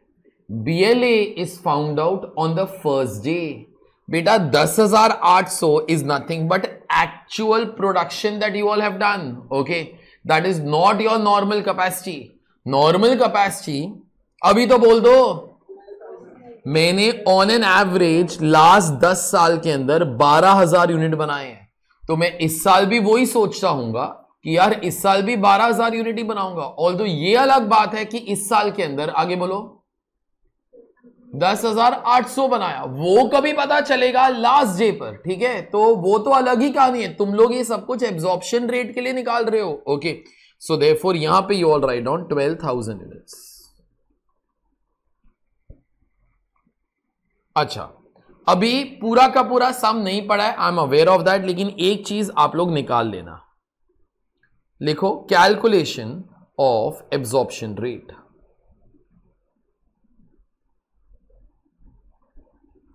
अच्छा, मेरे को वैसे जरा बोलो, absorption rate should always be found out. Pritika, it is not required, ठीक है? Absorption rate should always be based upon which capacity? Normal capacity. लेकिन यहां पर सबने आगे जाके, because I have not read the entire question that I am aware, उसने बोला हुआ है कि सबके हिसाब से करो, तो हम लोग फिर वो कर ही देते हैं। तो एक काम जरा करो, कैलकुलेशन ऑफ एब्जॉर्प्शन, उसके आगे लिखी देना BOH divided by BLA, maximum practical normal. तो अपना फिक्स्ड कॉस्ट का खर्चा 5,40,000 होएगा, डिवाइडेड बाय 17,520 यूनिट्स, 12,720 यूनिट्स, 12,000। जो भी रेट आएगा पर यूनिट का रेट आएगा। ये 3 रेट्स जो हैं बेटा निकाल लो, round it off up to 2 decimals, अगर डेसिमल्स में आने वाला है तो। कुछ यूज नहीं है, कुछ यूज नहीं है। In real life it is not found out. It can be found out only for one reason, कि if suppose like some large order ever comes, ठीक है, super big order, and you are forced to work beyond your practical capacity, then आप लोग कितना units बना सकते हो say after doing the overtime and everything वगैरह। Okay, it might be useful for that. और ये जो ऑयल कंपनीज होती है ना, ऑयल कंपनीज, जो गवर्नमेंट की जो ऑयल कंपनीज वगैरह है, लाइक HP वगैरह, वो हो गया जो हिंदुस्तान पेट्रोलियम वगैरह, उन लोग को एक रिपोर्टिंग रिक्वायरमेंट होता है क्या, that those guys have to disclose what is their maximum capacity of refining the oil, what is their practical capacity, what is their normal। okay, तो usually अगर किधर काम में आ सकता है तो ये दोनों चीजों के लिए काम में आता है, वरना वो अपने को अकाउंटिंग के लिए ज्यादा कम काम में नहीं आता। It is just there as a concept, ताकि आप लोगों को पता रहे, ठीक है? 5 लाख 30.82 45.45, ये 42 पॉइंट है ना, 42.45, ठीक। अच्छा सुनो, अभी ना, अभी एक और चीज इस क्वेश्चन के लिए, इसलिए इनफैक्ट मैंने अभी तक पूरा का पूरा सम वो नहीं पढ़ा, मैं अपना एक एग्जांपल दे रहा हूं, ठीक है? चलो इस क्वेश्चन के हिसाब से आई ट्राई टू से the thing that will be better. अपना बाद में भी जो काम है थोड़ा सा जल्दी हो जाएगा। ध्यान से सुनना जरा। अभी ये तुम्हारा फैक्ट्री ओवरहेड्स का अकाउंट है, ठीक ठीक है, हम लोगों ने फैक्ट्री ओवरहेड्स का अकाउंट कल किया था। मेरे को बोलो फैक्ट्री ओवरहेड्स अकाउंट की क्रेडिट साइड पर कौन सा अमाउंट आता है? एब्जॉर्ब्ड अमाउंट, ठीक है, और डेबिट साइड पर जो है वो एक्चुअल अमाउंट आता है, ठीक है। एब्जॉर्ब्ड अमाउंट का एंट्री बाय WIP होता है और एक्चुअल अमाउंट्स का एंट्री कैश, बैंक या डिप्रिसिएशन होता है, ठीक। अभी इन रियलिटी जब एब्जॉर्प्शन रेट कैलकुलेट होगा ना तो नॉर्मल कैपेसिटी के हिसाब से ही होगा, ठीक है। बराबर से सुनना, ठीक है, बराबर से सुनना जो मैं तुमको अब बोलने वाला हूं। देखो क्या हुआ, मैं ना कंपनी का ओनर था, मेरे कंपनी के अंदर एक पर्सन है who is responsible to manage my factory overheads का खर्चा, ठीक है। He is responsible for managing factory overheads का खर्चा। मैंने उसको बुलाया एक दिन, मैंने उसको पूछा भाई मेरे को बताना नेक्स्ट ईयर के लिए तेरे को क्या लगता है अपना फैक्ट्री ओवरहेड्स का खर्चा कितना होगा? बोलता सर मैं एक लिस्ट बनाऊं। मैंने बोला बना, अपने दिमाग में बना। ओके, तो उसने लिस्ट बनाया एक दिमाग के अंदर, ये खर्चा इतना, ये खर्चा इतना, ये खर्चा इतना, सब चीजों का टोटल मारा। टोटल आया 5,40,000, ठीक है, 5,40,000। तो ये वाला जो मैनेजर है, मैंने बोला ठीक है, थैंक यू भाई साहब, गो नाउ। बोलता ठीक है सर। मैंने उसके बाद मेरे प्रोडक्शन मैनेजर को बुलाया, मैंने उसको पूछा भाई मेरे को बताना जरा तेरे हिसाब से इस साल कितना यूनिट्स बनाएंगे? बोलता sir on an average last 10 साल के अंदर हम लोगों ने हर साल 12,000 यूनिट बनाए। मेरे को लगता है सर इस साल भी 12,000 यूनिट ही बनाएंगे। मैंने बोला थैंक यू, गो नाउ, 12,000। तो दोनों से एक एक फिगर मिला और अपना एब्जॉर्प्शन रेट आ गया 45 पर यूनिट का। Absorption rate is usually found out in reference to normal capacity, ठीक। वो तो इस क्वेश्चन के अंदर जब हम लोग पूरा क्वेश्चन पढ़ लेंगे यू ऑल विल अंडरस्टैंड कि सामने अपने को बाकी दोनों भी पूछा हुआ है, इसलिए हम लोगों ने फॉर्मेलिटी के लिए वो कर दिया, वरना इन रियलिटी तो नॉर्मल कैपेसिटी यूज होएगा। अभी ये वाला एब्जॉर्प्शन कॉस्टिंग कैसे काम करता है? जब भी एक यूनिट बनाएगा तो 45 रुपीज एब्जॉर्ब कर। मेरे को अभी सोच के बोलना, मेरे को बोलो कितना यूनिट्स बनाया? 10,800, ठीक है। सुनो, जब भी एक यूनिट बनाता था, 45 रुपीज एब्जॉर्ब करता था। 10,800 इंटू 45 तो ये आ जाएगा 4,86,000। This will B absorbed amount, ठीक है। अब मेरे को एक नंबर जरा बोलना, हम लोगों ने फर्स्ट डे मेरे फैक्ट्री ओवरहेड्स वाला जो एक बंदा था जो मेरे एक्सपेंसेस कंट्रोल करता था, उस बंदे ने क्या बोला था कि इस साल कितना खर्चा होएगा? 5,40,000। लेकिन बंदे ने सुपर्ब काम किया, सुपर्ब, ओके, सॉलिड नेगोशिएट किया। तो लैंडलॉर्ड लोगों से, सुपरवाइजर वगैरह से भी उन लोगों से बहुत अच्छा काम करवाया, जल्दी काम करवाया। तो अल्टीमेटली उन लोगों को थोड़ा सा कम सैलरी दिया, ओके, बहुत अच्छा काम करवाया, और सिर्फ 5,30,000 रुपीज का खर्चा हुआ, ठीक है, 5,30,000 रुपीज का खर्चा हुआ। अभी मेरे को अंडर या ओवर एब्जॉर्प्शन भी निकालना है। अंडर या ओवर एब्जॉर्प्शन, पहले मेरे को जरा बोलो क्वेश्चन के अंदर अंडर एब्जॉर्प्शन आ रहा है कि ओवर एब्जॉर्प्शन आ रहा है? Under absorption. तो अगर मैं अंडर एब्जॉर्प्शन इधर कंप्यूट करूं तो ये कितने का आ जाएगा बेटा? 44,000। और अगर तुम लोग को याद होगा sir, under absorption usually represents inefficiency to control your expenses. तुमको समझा? But if you think in reality this guy has control the खर्चा, नो? जरा सोचो ना, तुम लोग उसको बुलाकर लाफा तो नहीं मार सकते ना, तेरी वजह से 44,000 रुपीज का एक्स्ट्रा खर्चा हुआ। इनफैक्ट इसकी वजह से 44,000 रुपीज का एक्स्ट्रा खर्चा नहीं हुआ। तुम लोग आगे कुछ बोलो। 10,000 रुपए तो बचाए ना इसने, ओके। तो in fact he has done a brilliant job for us. तो सर फिर यहां पर ऐसा क्यों आ रहा है? अंडर एब्जॉर्प्शन क्यों आ रहा है? ओके, अंडर एब्जॉर्प्शन तुम लोग मेरे को सोच के बोलो क्यों आ रहा है इस क्वेश्चन के अंदर? क्योंकि आउटपुट कम प्रोड्यूस किया। बेटा सोचा था 12,000 यूनिट बनाएगा, लेकिन अगर 10,800 ही बनाया तो this amount will fall no as such, तो ऑटोमेटिकली अंडर एब्जॉर्प्शन आ ही जाएगा, ओके। लेकिन ये वाला जो गलती है ये शायद प्रोडक्शन मैनेजर का है कि कम यूनिट्स बना। ऑनेस्टली शायद प्रोडक्शन मैनेजर का भी ना हो, शायद मार्केट के अंदर उतना डिमांड ही नहीं आया तो उसने भी कम ही बनाया। तो ये वाला गलती किसी का भी नहीं है। लेकिन एक चीज तो जरा सोचो, जो अपना वो वाला मैनेजर था जिसने बोला था 5,40,000 रुपीज का खर्चा हो, उस बंदे ने तो सॉलिड काम किया ना यार। ओके, अगर उस बंदे ने सॉलिड काम किया है तो उस बंदे का सॉलिड काम इधर दिखाई देना चाहिए। अपने से गलती क्या हो रही है? अपने से गलती ये हो रही है that we are not accounting for something called as idle time cost. we are not accounting for something called as idle capacity cost। idle capacity cost बोले तो कितना यूनिट्स का कैपेसिटी तेरा आइडल रहा। अब मेरे को जरा बोलो, क्या सोचा था कितना यूनिट्स बनाएंगे? 12,000। कितना बनाया बेटा? 10,800। तो मैं यहां पर लिख देता हूं by idle capacity cost 12,000 minus 10,800 आगे इंटू 45 पर यूनिट। इतना अमाउंट ऑफ एब्जॉर्प्शन कभी हो ही नहीं सका क्योंकि इतने यूनिट्स बने नहीं बेटा। तो 1200 इंटू 45, ये कितना आ जाएगा? 54,000। अगर ये वाला चीज कर लोगे ना तो अब तुमको समझ में आएगा इस अकाउंट के अंदर बैलेंसिंग फिगर 10,000 रुपए का करेक्ट आ जाएगा। And this particular thing will be nothing but to over absorption. तुमको समझा? And over absorption is symbolization for efficiency only, just as under absorption is for inefficiency. 10,000 in this particular case is for efficiency। लेकिन ये account तभी ठीक होता है जब हम लोग कौन से कॉस्ट के बारे में बात कर लेते हैं? Idol capacity cost. Is that all okay? अभी आइडल कैपेसिटी कॉस्ट जो भी मैंने इधर कंप्यूट किया ना, तुम लोग मेरे को इसको फॉर्मूला के अंदर कन्वर्ट तो करके दो जरा। 12,000 क्या था?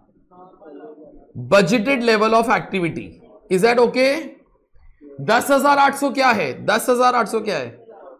Actual level of activity. Okay, और 45 क्या था बेटा? Absorption rate. Is that okay? ये वाला जो चीज है ना, मैंने इधर देखो लिख के रखा हुआ है, idol capacity cost is BLA minus ALA into absorption rate. Last thing, and this is for your reference, exams के लिए नहीं आएगा क्योंकि इंस्टीट्यूट को भी नहीं आता। ये idle capacity cost ultimately gets transferred to costing profit and loss account. Okay, so therefore this particular figure is usually transferred to costing profit and loss account. Final CA के अंदर एक और ऑप्शन भी बताऊंगा लेकिन अभी के लिए नहीं। So therefore these are losses that companies will have to be bearing. अभी डिमांड कम आया, उसकी वजह से कुछ लॉस हो रहा है, then you try to account for it. ठीक, ये वाला चीज ना तुम लोग कोई भी क्वेश्चन के अंदर तभी करना जब सामने बोला हुआ है कि account for idol capacity cost. अगर नहीं बोला हुआ तो प्लीज ये वाला काम वो नहीं करना। Now I am reading the complete sum, और जो बच गया है अभी वो बहुत छोटा सा पार्ट है, पढ़ो जरा please. You are required to compute idle capacity cost on the assumption that overhead recovery rates are based upon maximum capacity, practical capacity and normal capacity utilization respectively. वो लोग क्या बोलता है कि आइडल कैपेसिटी कॉस्ट कंप्यूट करो assuming that absorption rates were based upon all the three. In reality absorption rates will only be based upon what यार? Normal capacity. लेकिन यहां पे तीनों के हिसाब से तो कर ही देंगे। अभी बस 1 minute is left, we'll finish off the question now. Okay, तो यहां पे जरा लिखो तुम लोग idol capacity cost is equal to BLA minus ALA into absorption rate.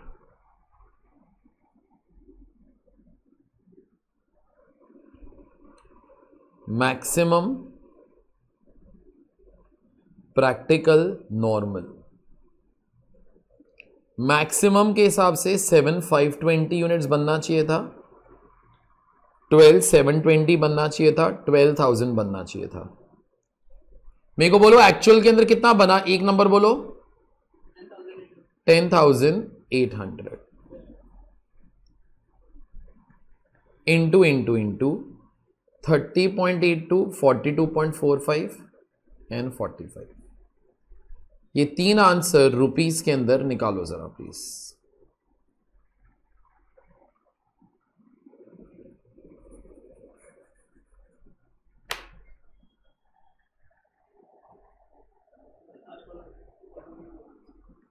क्या हो बेटा? हाँ 54,000, बाकी दोनों निकालो।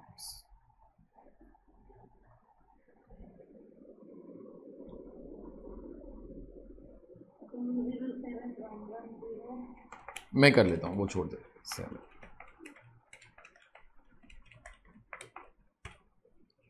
207,110 12,720 minus 10,800 into 42.45 81,504।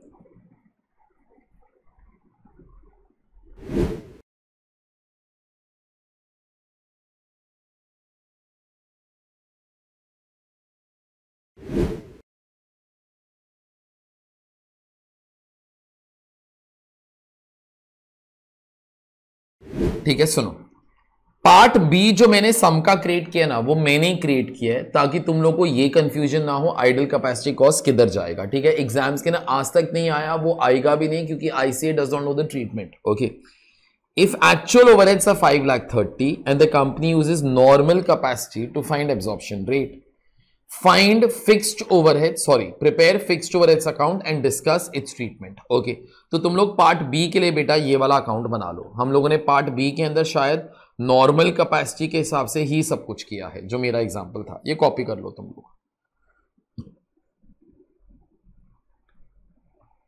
और ओवर एब्जॉर्प्शन आपको जैसे ट्रीट करना है आप वो कर सकते हो, या कैरी फॉरवर्ड या कॉस्ट ऑफ सेल्स मेथड, जो भी हम लोगों ने कल सीखा था।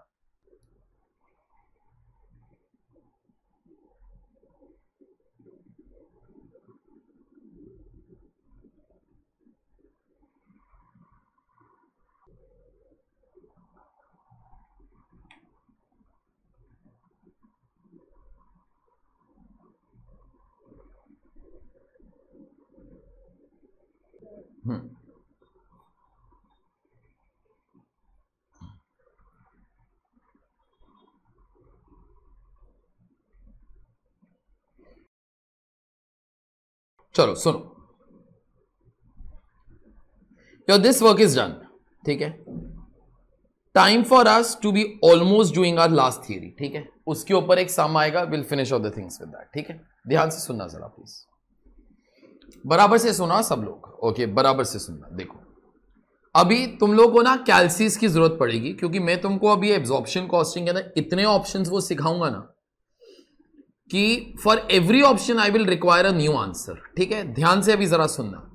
और ऐसे questions like you know are real use of costing. ठीक है, keep your calcies with you, किधर पेन एंड पेपर, अगर रफ के अंदर चाहिए तो मेरे ख्याल से तुम्हारी टेक्स्ट बुक के अंदर लास्ट 4 या 5 पेज जो हैं मैंने रफ पेजेस के लिए ही रखे हुए हैं। ठीक है, तुम्हारी बुक के अंदर जो लास्ट 4 या 5 पेजेस हैं इन योर टेक्स्ट बुक, वो रफ वर्क के लिए हैं, तो अगर यूज करने का मन करे तो वो यूज कर लेना। ठीक है, सुनो,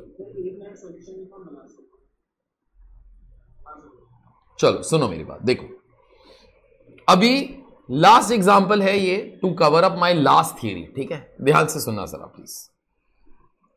अभी ना हमारी कंपनी थी जहां पर ना 2 अपने पास डिपार्टमेंट्स थे। 2 डिपार्टमेंट्स बोले तो in this particular case it could be like that, say that हमारा जो शर्ट्स है वो पार्टली इस फैक्ट्री में बनता है, पार्टली उस फैक्ट्री में बनता है। एग्जांपल, जो कटिंग वगैरह का काम है वो फर्स्ट डिपार्टमेंट में होता है, बाकी उसके बाद जो स्टिचिंग वगैरह का काम है वो सेकंड डिपार्टमेंट के अंदर होता है। ठीक है, तो मैं क्या करता हूं, ये दोनों डिपार्टमेंट्स को ना मैं इसे बोल देता हूं P1 और P2। P1 is my production department 1, okay, मतलब माय फैक्ट्री 1।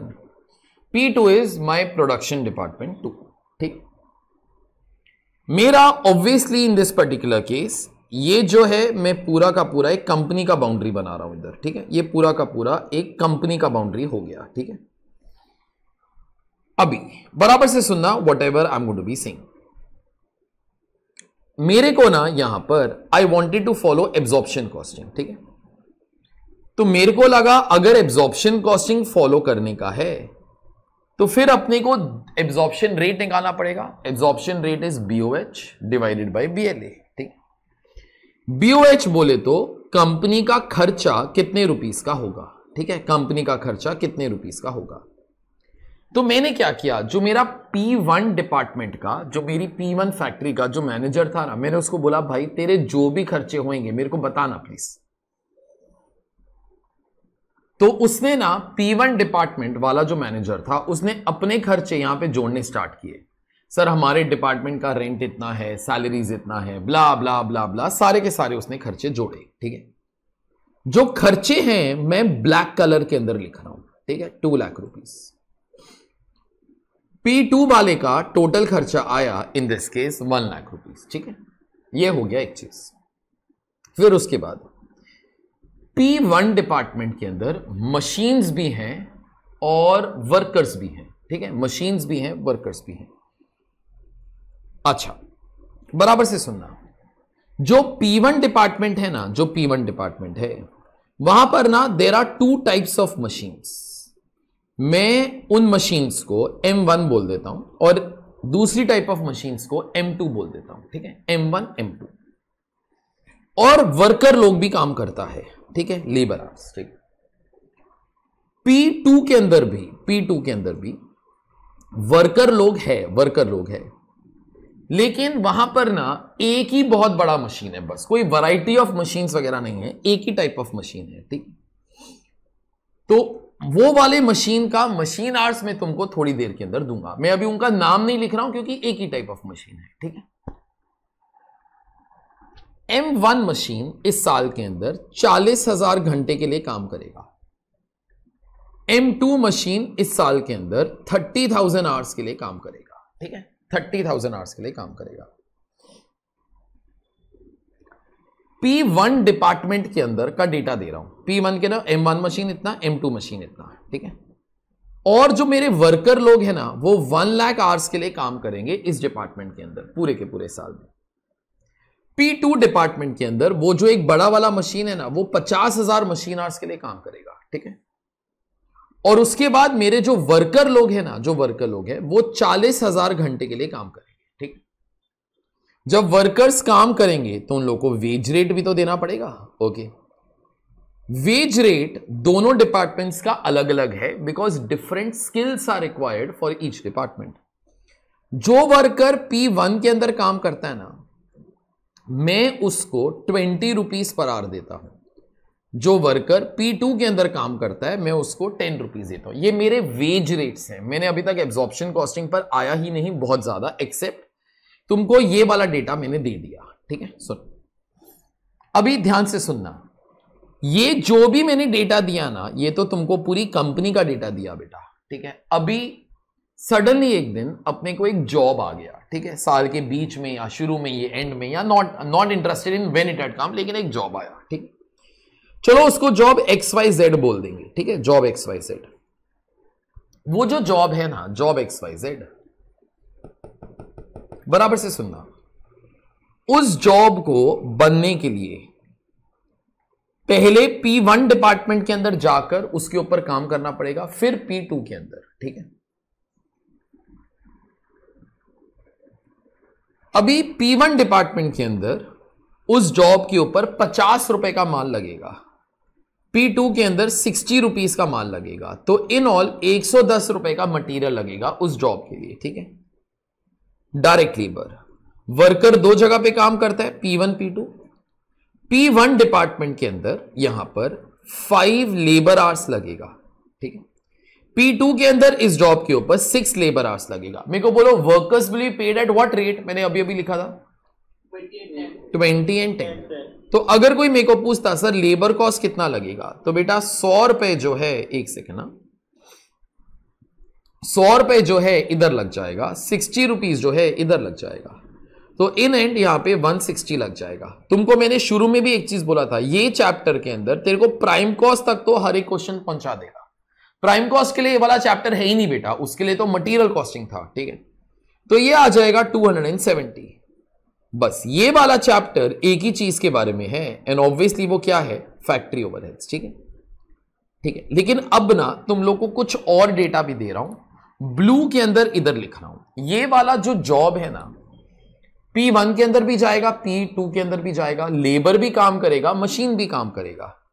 जब ये P1 के अंदर जाएगा ना, इसको M1 मशीन के ऊपर 7 मशीन आवर्स लग जाएंगे, फिर वो M2 मशीन के अंदर उसको लेके जाएंगे, उधर 8 मशीन आवर्स लग जाएंगे, फिर उसके बाद वो P2 में जाएगा, वहां पे वर्कर्स इतना घंटा लेंगे, वो तो मैंने तुम लोग को बोल दिया।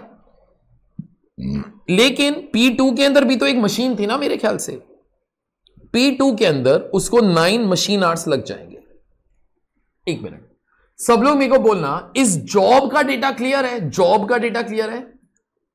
जॉब दोनों फैक्ट्रीज के अंदर जाएगा, मटेरियल कितना लगेगा वो दिया, लेबर का कितना आवर्स लगेगा वो दिया, वेज रेट डाल के कंप्यूट कर लिया, फिर लेबर कॉस्ट। तो लेबर आवर्स का डेटा इधर है और इस जॉब के लिए कितने कितने मशीन आवर्स लग जाएंगे वो वाला डेटा इधर है। ठीक है, अभी इतना डेटा अगर मैं तुम लोग को दूं और मैं तुमको सॉलिड डेटा दिया, and this is any numbers that came to my mind, मेरे हर लेक्चर के अंदर all these numbers might change also. ठीक है, तो अभी मैं सोचता है कि लाइक अगर ऐसा होगा तो मैं इधर इस जॉब को फैक्ट्री ओवरहेड्स कितना चार्ज करूं। अल्टीमेटली मेरा काम तो वही रहता है इस चैप्टर के अंदर, let's charge factory overheads to a certain job. हम लोग फर्स्ट क्वेश्चन से लेके अभी तक ये वाला काम तो कर रहे हैं, तो चलो ठीक है। तो अगर मेरे को वो वाला काम करने का है तो सबसे पहले मेरे को तुम लोगों से पूछना पड़ेगा, मेरे को बोलो अगर एब्जॉर्प्शन कॉस्टिंग फॉलो करना है तो एब्जॉर्प्शन रेट निकालना पड़ेगा। Sir absorption rate is BOH divided by BLA। मेरे को अभी सोच के बोलना, पूरी कंपनी का फिक्स्ड ओवरहेड्स का खर्चा कितना होगा, एक नंबर बोलना, 3 लाख। तो ये 2 लाख रुपए हो गया और ये 1 लाख रुपए हो गया, सो देयरफॉर 3 लाख। ठीक है, चलो ठीक है, मैं क्या करता हूं, एब्जॉर्प्शन रेट जो है ना मैं नेक्स्ट पेज के ऊपर लिख रहा हूं। ठीक है, absorption rate is equal to BOH divided by BLA, so therefore 3 lakh.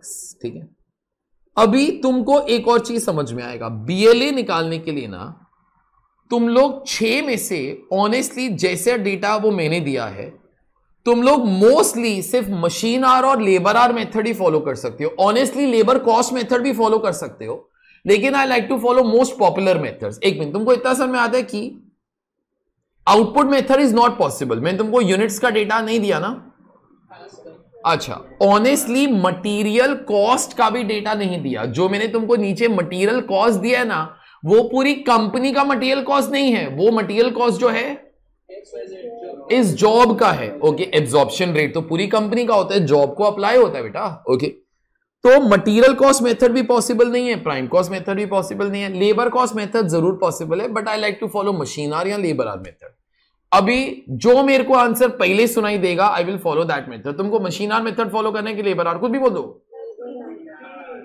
मेरे को लेबर आवर पहले सुनाई दिया तो आई एम सॉरी। ठीक है, तो एक बार तो लेबर आवर मेथड फॉलो करते हैं। तो अभी तुम लोग क्या करो, स्क्रीन पे देखते रहो, मेरे को बोलो पूरी कंपनी के अंदर कितने लेबर आवर्स का काम होएगा? 1,40,000, इधर 1 लाख और इधर 40,000। ठीक है, so therefore in this particular case यहां पर 3 lakhs डिवाइडेड बाय 1,40,000। ठीक है, तो this will give you some absorption rate per labour hour. So 3 lakhs divided by 1,40,000, यह आ गया 2.14 पर लेबर आवर। इस चीज का मतलब क्या होता है, कोई भी जॉब को बनाने के लिए अगर पूरी कंपनी के अंदर 1 लेबर आवर लगता है, charge 2.14 as overheads. Is this okay? ठीक है, ठीक है। अभी आगे ध्यान से जरा सुनना जो मैं तुम लोग को बोलने वाला है, ध्यान से सुनना। मेरे को एक क्वेश्चन तुम लोग को पूछने का है, मैं यहां पे फैक्ट्री ओवरहेड्स कितना लिखूं, उसके लिए मेरे को सोचना पड़ेगा सर ये अमाउंट आपको चार्ज करना पड़ेगा बेस्ड अपॉन लेबर आवर्स। मेरे को जरा बोलो इस जॉब को कंप्लीट करने के लिए कितना लेबर आवर्स चाहिए, एक नंबर बोलना। 11 लेबर आवर, 5 इधर 6 इधर, so therefore 11 labour hours into 2.14। ठीक है, सो देयरफॉर 11 इंटू 2.14, ये जितना भी आ जाता है 23.54। Is this understood? ठीक है, अगर ऐसा करोगे ना, मैं छोटा छोटा बहुत छोटा छोटा वो लिख रहा हूं, this method is called as blanket method. Blanket method का मतलब क्या होता है, 1 कंपनी 1 सिंगल एब्जॉर्प्शन रेट। ये समझ गया सब लोग को? मैंने पूरी कंपनी का तो एक ही रेट वो निकाला ना, पूरी कंपनी का एक ही रेट, मतलब this is organisational method.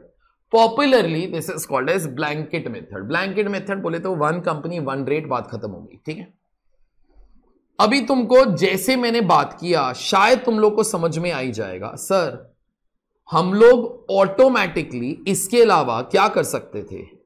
Sir we could have follow departmental method. तुमको समझा कि डिपार्टमेंटल मेथड का मतलब ही क्या होगा, हर डिपार्टमेंट अपना रेट निकालेगा। और जरा सोचो, in reality I think that method will be obviously more famous as this. Example के तौर पे कोई डिपार्टमेंट्स ऐसे हो सकते हैं जहां पर workers play a bigger role, कोई डिपार्टमेंट्स ऐसे हो सकते हैं जहां पे machines play a bigger role.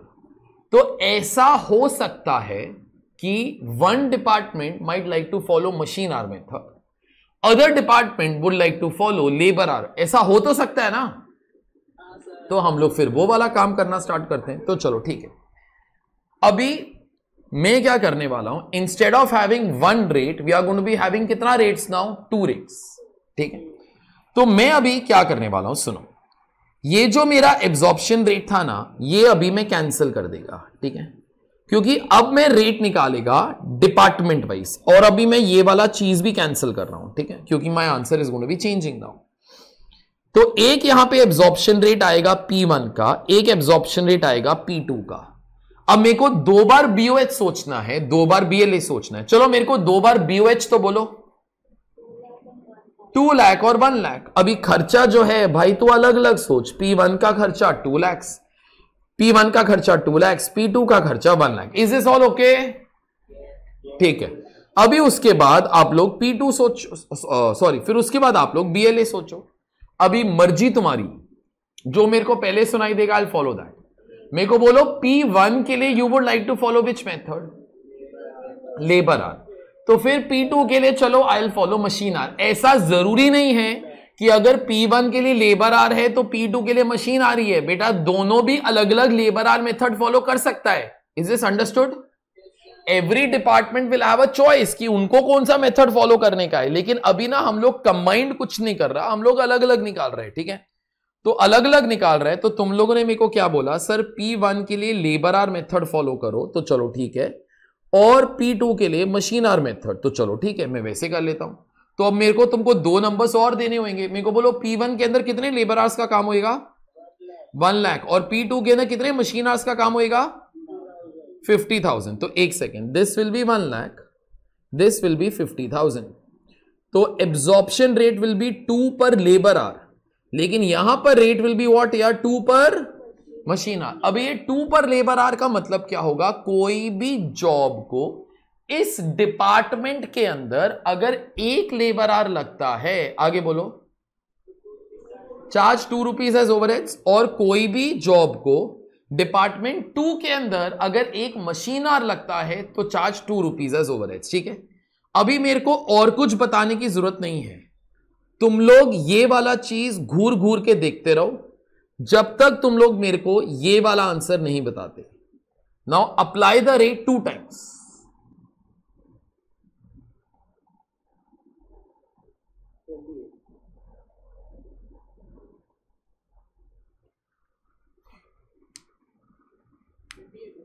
$28 आएगा। क्यों? अभी आप लोग को ना यहां पे 2 बार कंप्यूट करना चाहिए। सर अभी फैक्ट्री ओवरहेड्स भी 2 ही बार कंप्यूट होगा।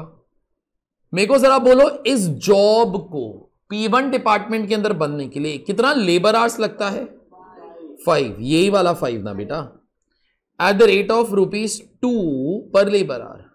और इसी जॉब को P2 के अंदर बनने के लिए कितना मशीन आवर्स लगता है, 9, ये वाला figure. So therefore 9 machine hours at the rate of ₹2 पर मशीन आवर। तो ये आ जाएगा 10, ये आ जाएगा 18, ये आ जाएगा 20। ठीक, तुम लोगों को समझ में आएगा अगर दोनों department labour hour method follow करेंगे ना। चलो I will ask you only, मैं तुम लोग को क्यों पूछूं, मेरे को बोलो अगर दोनों departments labour hour method follow करेंगे, will it become same as blanket method that we all had done?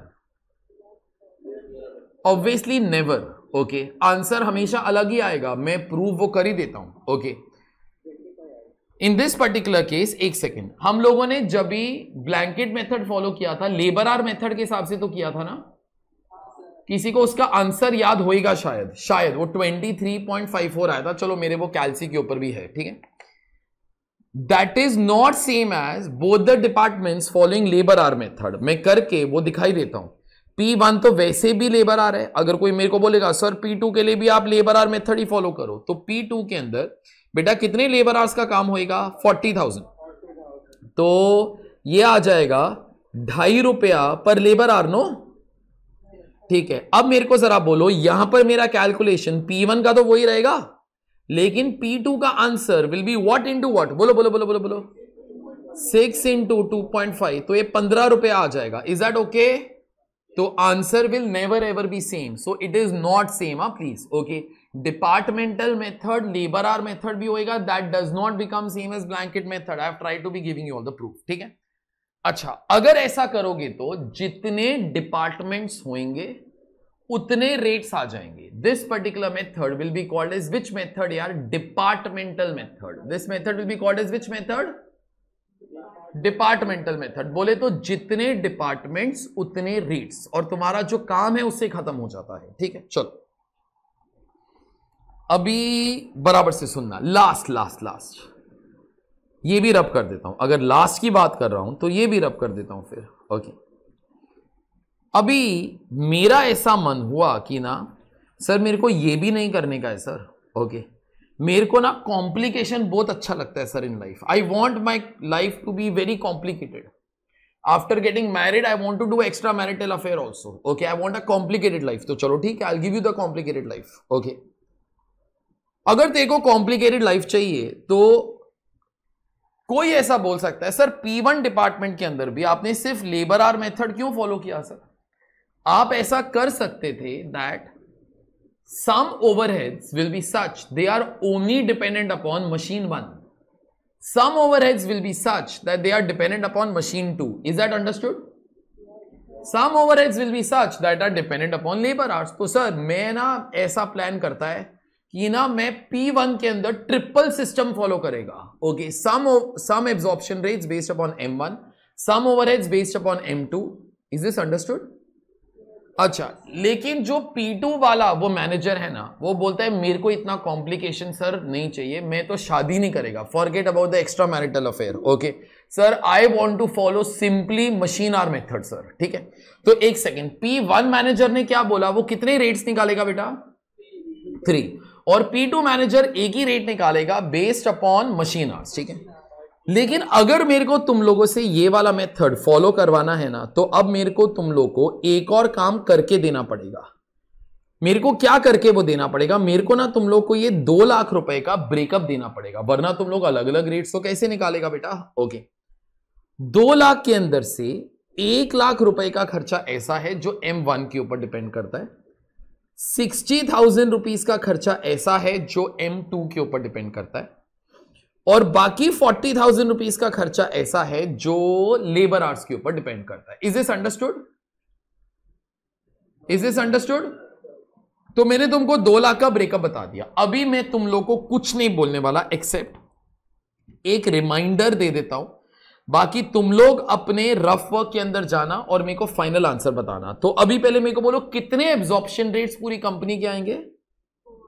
4. P1 के अंदर there will be some rate based upon M1, some rate based upon M2, some rate based upon labour hours. और P2 के अंदर ऐसा कुछ complication नहीं आएगा. वहां पे there will be only one rate based upon what यार? Machine hours. Is this all clear? तुम लोगों को 4 रेट खुद ब खुद निकालने हैं.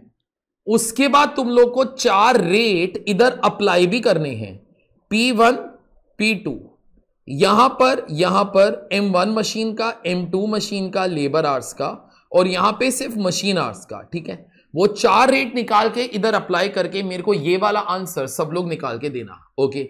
मैं तुमको ये वाला चीज का डेटा दिखा रहा हूं. एक सेकेंड मैं, हाँ, I think the data will be clear now. तुमको जो भी चाहिए स्क्रीन पे है. मेरे को बताना कि तुम लोग इस जॉब को कितने रुपीस का ओवरहेड चार्ज करोगे. मेरे को भी आंसर नहीं मालूम तो नहीं बताओगे तो चलेगा. Just keep it in your particular mind. I just made the example right now. यार बोल.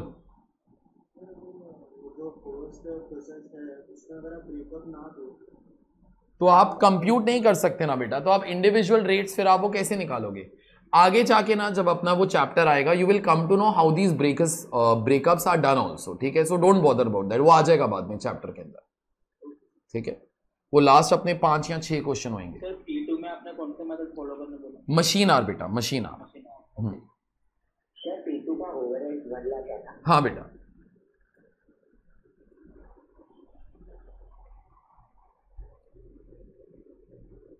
सर वो एक 2 लाख है वो ऊपर, एक सेकंड मैं रब कर देता हूं। ये 1 लाख है, ये 60,000 है, ये 40,000 है, और ये वाला अमाउंट 1 लाख है। We will just verify, I am also not aware, you can tell me the final figure. I think सब लोग का अगर आंसर वो सेम ही आ रहा है तो ऑलमोस्ट वो करेक्ट ही होना चाहिए फिर। हाँ, मैं 30 सेकेंड्स और देता है, जो लोग ट्राई कर रहे हैं करो।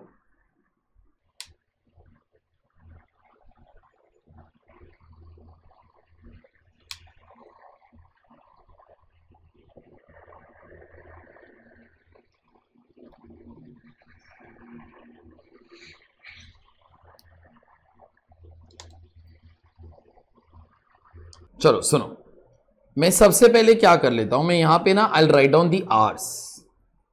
M1 मशीन को इस जॉब के ऊपर 7 मशीन आवर्स लगेगा, इधर 8 मशीन आवर्स लगेगा, इधर कितना लेबर आवर्स लगेगा 5, और इधर कितना मशीन आवर्स लगेगा 9। ठीक है, तो अपने को 4 बार रेट अप्लाई करने का है। अभी वो वाले 4 रेट निकालो फिर, और क्या। ओके, तो ये वाले रेट जो हैं मैं यहां से निकालने का ट्राई कर लेता हूं। एक मिनट, थोड़े से मोटे पेन के अंदर I try to write down. 1 lakh divided by 40,000, तो ये वाला जो फिगर है कितना आ जाएगा 2.5 पर मशीन आवर, तो 2.5 पर मशीन आवर। फिर उसके बाद 60,000 upon 30,000, so it will become ₹2 पर machine our. 40,000 divided by 1 lakh, तो ये 0.4 आ जाएगा, 0.4। फिर उसके बाद 1 लाख अपॉन 50,000, तो ये वाला जो फिगर है ये 2 आ जाएगा। ये सब कंप्यूट कर लो, उसके बाद आंसर वो निकाल लो, तो वो कितना आंसर आता है बेटा 53.5। Okay, this will be nothing but your final answer as such. ठीक, तो this is called as, actually इसका कोई नाम ही नहीं है। मैंने बहुत बुक्स ढूंढा कि कोई ना कोई ऑथर ऐसे मेथड्स का नाम देता हो, तो कोई ऑथर इन चीजों का नाम ही नहीं देता, तो फिर मैंने अपना नाम वो बना दिया। First method I call as a blanket method. ठीक है, वो पॉपुलर नाम है, that you all will find in our questions also. Second method जो है it is called as departmental method, that also you all will find everywhere. Last अभी इसका कोई नाम नहीं है, ठीक है, तो मैंने अपना नाम वो बना दिया। This is, I call that thing as further breakup method. ठीक है, तो एक डिपार्टमेंट का एक से ज्यादा रेट आ गया, सो फर्दर ब्रेकअप मेथड। ठीक है, ताकि I and you can talk on the same particular lines also. Okay, तो तुमको जो नाम देने का है, so it doesn't matter as such. Okay, अच्छा, in reality this method is very famous as compare to any other method. I do understand कि ना यहां पर करोगे there will be more detailing, but not everybody wants so much amount of detailing. तो we always से blanket method follow करना थोड़ा सा इनकरेक्ट हो जाता है, because different departments will have different cultures. I give you small example. अभी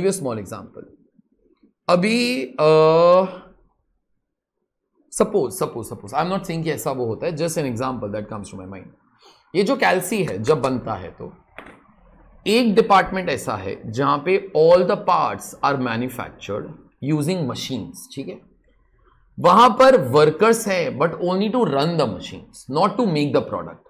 दे run the machines product बनाता रहता है, दैट इज वन थिंग। ठीक है, हम उस डिपार्टमेंट को चलो मशीनिंग डिपार्टमेंट बोल देते हैं, तो वहां पे मशीन आवर्स बहुत ज्यादा है। ठीक है, मेरा जो सेकंड डिपार्टमेंट है, एक बार फर्स्ट डिपार्टमेंट इस कैलकुलेटर के सारे पार्ट्स वगैरह बना देता है, बटन्स वगैरह बना देता है, स्क्रीन वगैरह वो बना देता है। उसके बाद ना all these parts go to our next department which I call as a assembly department. Assembly department के अंदर क्या होता है, असेंबल होता है। तो वहां पे असेंबलिंग वाला जो काम होता है ना in real life is usually done by workers only. It is assembly, like parts are put together and then the product gets ready.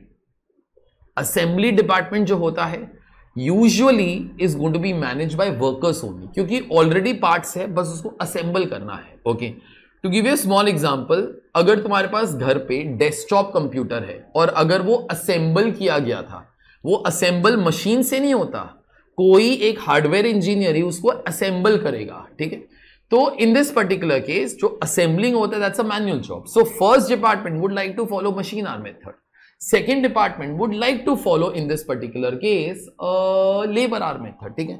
So this method becomes actually the best method. इसलिए ना 3-4 questions के बाद तुम्हारा all the questions except might be last 3 or 4 will be on this particular method only, departmental method, because in real life this is the most famous method, ठीक है. अपने notes के अंदर जरा जाओ, यहां पे लिखो 7th,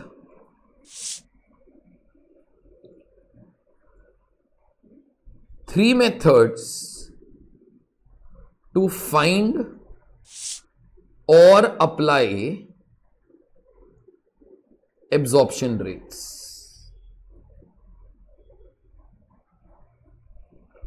First, blanket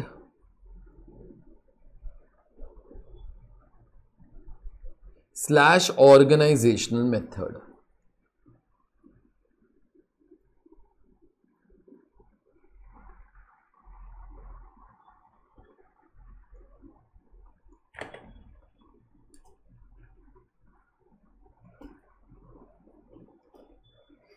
Second,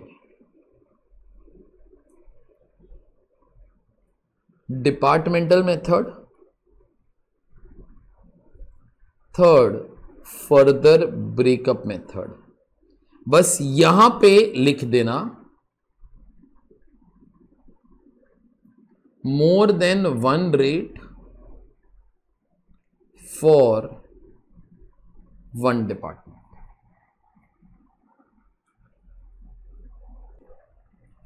My work is almost done. हाँ, एक minute, you all can write down this.